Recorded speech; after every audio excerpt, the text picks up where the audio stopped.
გაზის გაჟონვის გამო სიკვდილის ზღვარზე მყოფი 3 წლის თემოს და 5 წლის ნოის გადასარჩენად 30 წლის რამაზ ნინიძემ საკუთარი სიცოცხლე გაძირა. ბავშვების გადარჩენა შეძლო, თავად კი მაღალსართულიანი კორპუსიდან გადმოვარდა. რამაზი ღარიბი ოჯახიდან იყო, ბიჭი დიდი გულით. გაჭირვებულს ქვა აღმარჩი დაეწიაო. ახლა რამაზი თურქეთის კლინიკაში სიკვდილთან ბრძოლას უსახსრობის გამოუაგებს. ოჯახს გასაყიდიც აღარაფერი დარჩა.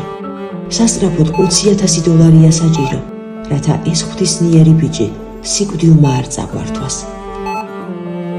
ჩემო საქართველოში მცხოვრებო ერო და არა მარტო საქართველოში, საზღვარგარეთ, უცხო ქვეყნებში მცხოვრებო ემიგრანტებო, თქვენი თანადგომა და გვერდში დგომა ძალიან გვჭირდება უმძიმეს დროს.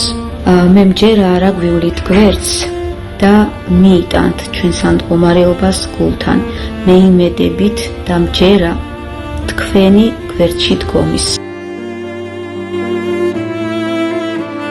გადარიცხეთ ნებისმიერი თანხა ჩერნოვეცკის ფონდის ოფიციალური საიტის მეშვეობით.